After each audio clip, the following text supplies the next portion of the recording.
बदलता धनबाद। धनबाद का नामकरण कैसे हुआ, बने रहे इस वीडियो में हमारे साथ। धनबाद के नामकरण की कोई प्रमाणिक रिकॉर्ड अभी तक उपलब्ध नहीं है।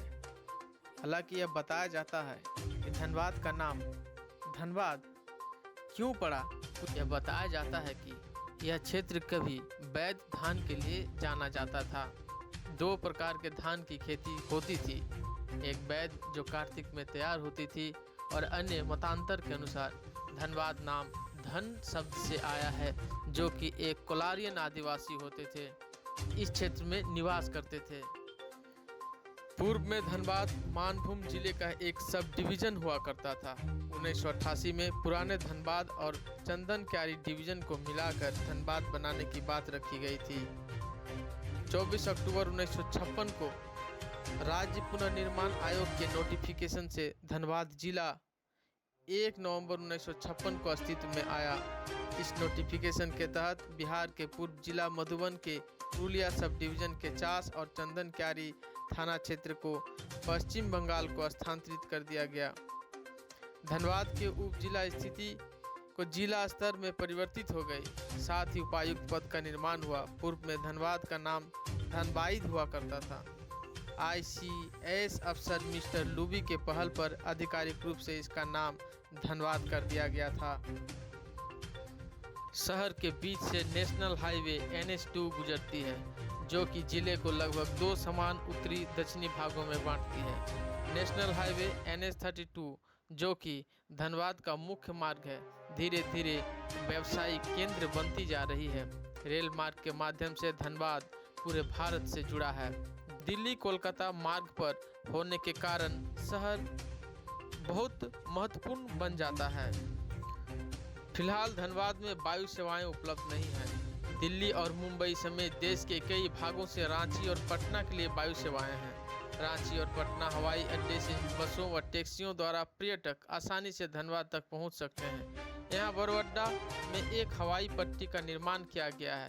धनबाद का सबसे निकटतम अंतर्राष्ट्रीय हवाई अड्डा नेताजी सुभाष चंद्र बोस अंतर्राष्ट्रीय हवाई अड्डा कोलकाता है।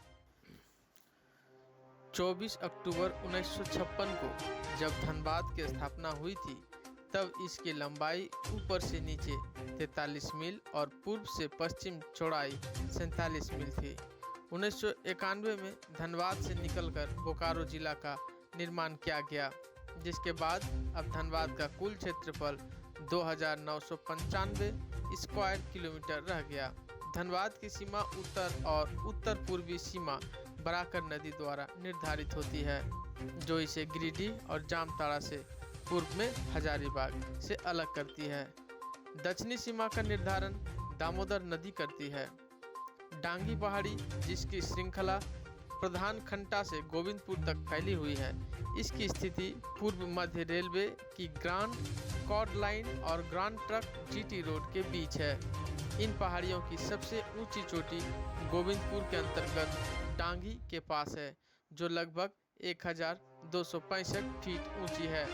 डांगी पहाड़ी लगभग पूरे साल सूखी रहती है, परंतु बारिश में कुछ घास और झाड़ियां उग आती है। दामोदर नदी बेसिन क्षेत्र में औसत वर्षा 127 मिलीलीटर प्रति मीटर है। धनबाद की प्रमुख नदियां प्राकृतिक ढाल के अनुरूप जिले की अधिकांश नदियों का मार्ग पूर्व और दक्षिणी पूर्व की ओर है। ये प्रायः बरसाती नदियां ही होती है। दामोदर नदी के अलावा कोई अन्य नदी नगम्य नहीं है। बरसात को छोड़ साल भर जल अभाव होता है। नदियों के किनारे जलोढ़ मिट्टी का जमाव नाम मात्र ही होता है। कुछ जलोढ़ मिट्टी दामोदर और बराकर के मिलन स्थल पर देखने को मिलता है। वर्षा काल में इन नदियों में बाढ़ की स्थिति देखी जाती है। बराकर नदी जिले की सीमा निर्धारक नदी, जो उत्तरी पूर्वी तथा पूर्वी सीमा का निर्धारण करती है। बराकर नदी की जिले में लंबाई 48 किलोमीटर है। यह चिरकुंडा बराकर क्षेत्र में कुछ मील दक्षिण की ओर बहती है। पश्चिम से इसकी एकमात्र सहायक नदी खुदिया है, जो कि पारसनाथ और टुंडी से होते हुए आती है। चिरकुंडा में दामोदर नदी से मिल जाती है। दामोदर नदी के हजारीबाग से जिले में प्रवेश से पूर्व इसमें जमुनिया नदी मिलती है। दामोदर नदी के 48 किलोमीटर बहने के क्रम में उत्तर से प्रमुख सहायक नदी कतरी नदी है। बराकर नदी के मिलने के बाद यह दक्षिण पूर्व की ओर बहने लगती है। 563 किलोमीटर बहने के बाद जेम्स मेरी बालू स्तूप के ठीक पहले हुगली नदी से मिल जाती है। कभी दामोदर नदी को इसकी उग्रता के कारण बंगाल का शोक भी कहा जाता था। 1943 के बाढ़ के कारण नदी अमीरपुर के पास तट को तोड़ती हुई ग्रैंड ट्रंक जीटी रोड के ऊपर बहते हुए रेलवे को भी क्षतिग्रस्त कर दिया था, जिसमें द्वितीय विश्व युद्ध के समय कोलकाता का संपर्क पूरे उत्तर भारत से कट गया था। सरकार को दामोदर नदी की विनाशक शक्ति का आभास हुआ। दामोदर नदी को बांधने की तैयारी शुरू हुई। अमेरिका के टेनेसी परियोजना के तर्ज पर दामोदर वैली कॉरपोरेशन की स्थापना 1948 में की गई। तोपचांची डैम का निर्माण सन 1915 में किया गया था, जो कि 1924 को पूर्ण हुआ। डैम का क्षेत्रफल 5 लाख स्क्वायर किलोमीटर है तथा धारण क्षमता 1295 मिलियन गैलन है। जमा जल का प्रयोग झरिया जल बोर्ड द्वारा कोलफील्ड क्षेत्रों को पानी उपलब्ध कराने में होता है। 24 घंटे में 2.4 मिलियन गैलन जल गुरुत्वाकर्षण की आपूर्ति प्रणाली द्वारा शहर को भेजा जाता है। धीमी गति से रेत निस्पंदन और वहां 8 फिल्टर बेड हैं। कुल फिल्टरिंग क्षमता 2.4 मिलियन गैलन है। शोधन के बाद पानी की आपूर्ति की जाती है। तोपचांची डैम में जल लालकी तथा धोलकट्टा क्षेत्र से आता है। बाद की निरसा कम चिरकुंडा खंड में स्थित पारनरा बहुत खूबसूरत स्थान है। स्थानीय निवासियों के अनुसार यह माना जाता है कि 5 पांडवों ने अपने अज्ञातवास का कुछ समय यहीं बिताया था। यहाँ पर भगवान शिव को समर्पित एक मंदिर भी बना हुआ है, जो बहुत ही खूबसूरत है। इस मंदिर का नाम पांडेश्वर महादेव है। इसका निर्माण एक हिंदू राजा ने कराया था। स्थानीय निवासियों में इस मंदिर के प्रति बहुत श्रद्धा है और पूजा करने के लिए प्रतिदिन यहाँ आते हैं। चारक खुर्द अपने गर्म पानी के झरनों के लिए पूरे विश्व में जाना जाता है। यह झरने पर्यटकों को बहुत आकर्षित करते हैं। पर्यटकों को इन झरनों की सैर करना बहुत अच्छा लगता है, क्योंकि शहर की भागती दौड़ती जिंदगी से दूर इन झरनों के पास पिकनिक मनाना उन्हें ताजगी से भर देता है। तोपचांची यह गोमो से मात्र 3 से 4 किलोमीटर की दूरी पर है। गोमो रेलवे स्टेशन धनबाद से 23 किलोमीटर की दूरी पर है। धनबाद में पर्यटक पारसनाथ पहाड़ी और तोपचांची तालाब के मनोहारी दृश्य देख सकते हैं। पारसनाथ पहाड़ियों पर पर्यटक रोमांचक यात्रा का आनंद ले सकते हैं। पारसनाथ की चोटियों से पूरे धनबाद के शानदार दृश्य देखे जा सकते हैं। पहाड़ियों की सैर के बाद तोपचांची तालाब के पास बेहतरीन पिकनिक का आनंद लिया जा सकता है। यह तालाब लगभग 214 एकड़ में फैला हुआ है। मैथन, जामडोबा, पंचेत, यह तीनों स्थान अपने पानी के संयंत्र और बांध के लिए प्रसिद्ध है। इन संयंत्रों और बांध के बनने से धनबाद के निवासियों की जीवन शैली में उल्लेखनीय सुधार हुआ है। पंचेत में पर्यटक पंचेत बांध देख सकते हैं। इस बांध के पास एक सुंदर शहर भी बसा दिया गया है। पंचेत की सैर करने के बाद पर्यटक मैथन घूमने जा सकते हैं। यह अपने बांध और पन बिजली संयंत्र के लिए जाना जाता है। इन दोनों के अलावा जामडोबा की सैर की जा सकती है। जामडोबा में जल आपूर्ति संयंत्र लगाया गया है, जिससे धनबाद को जल आपूर्ति की जाती है। टुंडी धनबाद से लगभग 20 किलोमीटर की दूरी पर एक विधानसभा क्षेत्र है। यह गोविंदपुर गिरिडीह मार्ग पर स्थित है। ग्रामीण आदिवासी परिवेश यहाँ देखने को मिलती है। जंगली हाथियों के कहर से टुंडीवासी परेशान रहते हैं। यहाँ पर बहुत से कॉलेज हैं। शिक्षा के क्षेत्र में भी टुंडी का काफ़ी नाम है। मैथन डैम बराकर नदी पर स्थित एक बांध है। उस नदी के बीचों बीच एक खूबसूरत द्वीप है, जो लोगों को अपनी ओर आकर्षित करता है। पास ही एक हिरन पार्क और बर्ड सेंचुरी भी है। दामोदर परियोजना के आधार पर यहाँ जल विद्युत परियोजना स्थापित की गई है। सिंदरी धनबाद से 30 किलोमीटर दूर अपने खाद्य कारखाना के लिए प्रसिद्ध है और दामोदर नदी के किनारे स्थित है। अशोक चक्र रणधीर वर्मा की क्या है कहानी।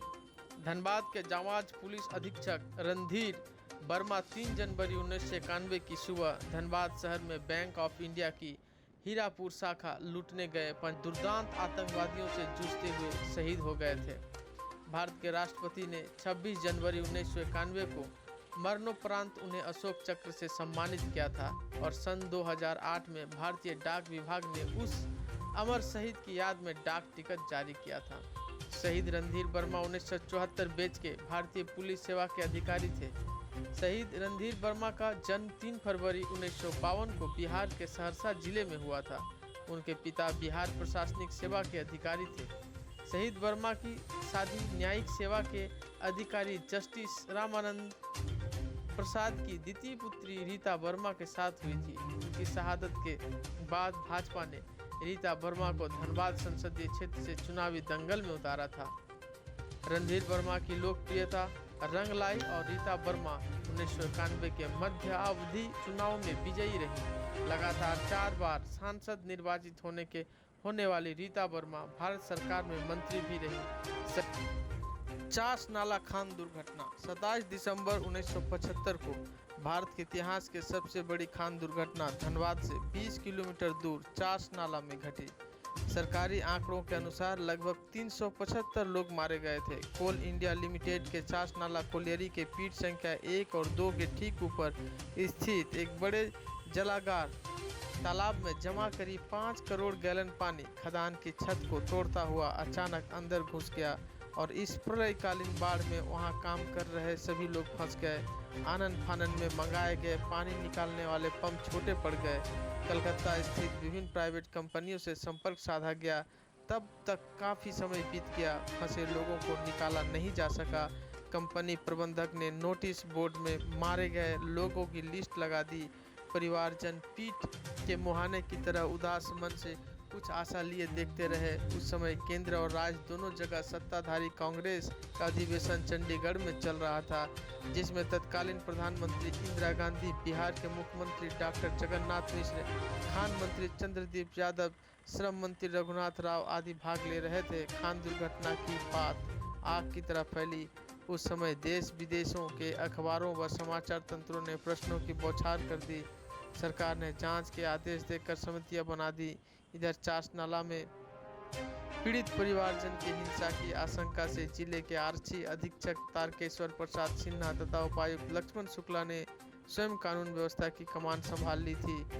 चास नाला खान दुर्घटना पर यश चोपड़ा ने 1979 में काला पत्थर नामक फिल्म बनाई थी, जो देश में काफ़ी चर्चित रही। लेकिन पिछले एक दशक में धनबाद इलाके में जनसंख्या का घनत्व व्यापक रूप से बढ़ा है। साथ ही साथ यहाँ जमीन की कमी भी पड़ती नजर आ रही है। भू माफिया इस इलाके में काफ़ी सक्रिय हो गए हैं। इसी साल धनबाद भूमि घोटाला की सीआईडी जांच शुरू की गई थी। ऑनलाइन म्यूटेशन रजिस्ट्री में व्यापक गड़बड़ी का आरोप था। धनबाद में हुए भूमि घोटाला की सीआईडी जांच शुरू की गई थी। ऑनलाइन म्यूटेशन रजिस्ट्री में गड़बड़ी की शिकायत धनबाद डीसी ने मामले की जांच कराई थी, जिसकी रिपोर्ट के आधार पर राजस्व भूमि सुधार विभाग के सचिव ने पुलिस मुख्यालय को पत्र लिखकर सीआईडी जांच का आदेश दिया।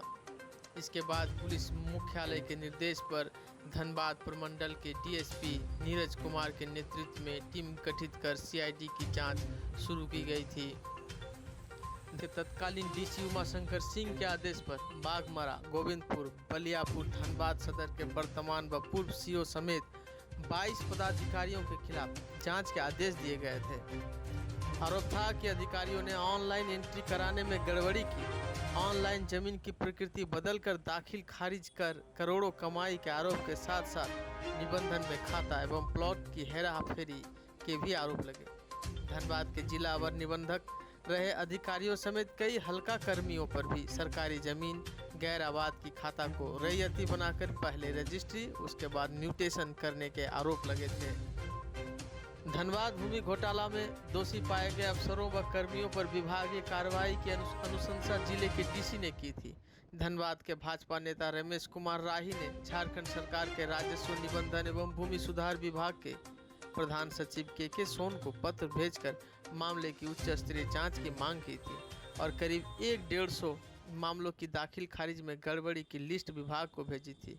जांच के बाद रिपोर्ट के आधार पर विभागीय कार्रवाई की अनुशंसा डीसी ने विभाग से की थी, लेकिन राजस्व विभाग ने इस मामले में विभागीय कार्रवाई नहीं की बल्कि सीआईडी से जांच का आदेश दिया। हालांकि सीआईडी ने लेकिन झारखंड सरकार भू माफियाओं से निपटने के लिए एवं सरकारी जमीन में हेराफेरी करने वालों के खिलाफ क्या ठोस कार्रवाई करने के लिए कदम उठा रही है। भू माफियाओं से निपटने के लिए क्या कोई ठोस कड़ी कानून बना रही है या नहीं, यह विचारणीय प्रश्न है।